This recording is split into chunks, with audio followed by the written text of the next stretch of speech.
Merhaba, salam olsun Mustafa bəy sizə və salam olsun MGTV izləyicilərinə. Əziz və böyük Türk millətim, buradan bir tarixi araşdırma demək istəyirəm. Bildiyiniz ki, bu yaxın zamanlarda Suriyada Ələvilərə törədilən qətliamı hamı gördü. Orada 1350 nəfərə yaxın dediklərinə görə, analizlərə görə 1350 nəfərə yaxın Ələvi, çocuk, qadın, kişi demədən hər kəsi qırılırlar. Sadəcə olaraq dini inançlarına görə. Və bunu da hər kəs bilsin. İlk öncə Ələvilik nədir? Ələvilik Qızılbaş türkmənlərinin Ələvi dini inancı idi.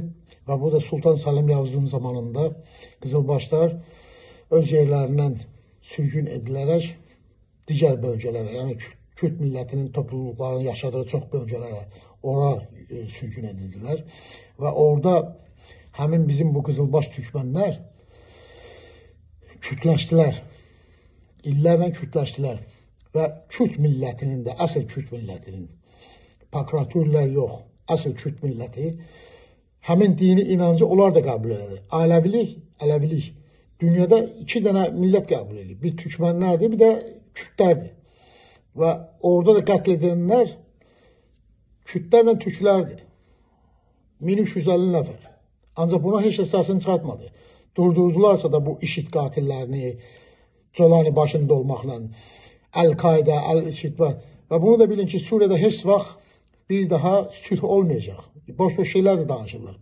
Orada Dürzülər bir tərəfdə, Hüsranilər bir tərəfdə, Suriyəlilər bir tərəfdə, Xristiyanlar bir tərəfdə, Türkmənlər qalıb ortada, Türkmənlərin ümumiyyətlə adını çəkən yoxdur. Ona görə həmən Türk Dövlətlər Təşkilatı zirvə toplantısı yığılmalı və qərar qəbul edilməli. Türkmənlərin 5,5 milyon türkmənlərimizin varlığını və qorunmasını təmin etməlidir. Qərar qəbul etməlidirlər. Səsləri çıxmasa, bu yarın bir qətliam törədirsə türkmənlərimizə qarşı kim cavab verəcək buna? Yaxşı fikirləşin. Və ona görə bu işlər həm millətimizin, həm dövlətlərimizin gələcəkdə qorunmasıdır, bəkasıdır. Ona görə Suriyada türkmən qardaşlarımızı müdafiə etməliyik. Kərkükdə, Musulda türkmən qardaşlarımızı hər iki tərəfdən qalıblar iki ordunun ortasında. Bunları qorumaq hər bir türk millətinin, türk dövlətlərinin borcudur, müqəddəs borcudur. Baxın, son zamanlar nə işlər görürlər bunlar? Media qrupları əllərində olmaqla bütün xalqın fikrini, bütün cəmiyyətin fikrini bir yerə yönəldirlər. Məsələn, Suriyada bir hadisə olur, hamını ora yönəldirlər, digər qətliamlar yaddan çıxarılır.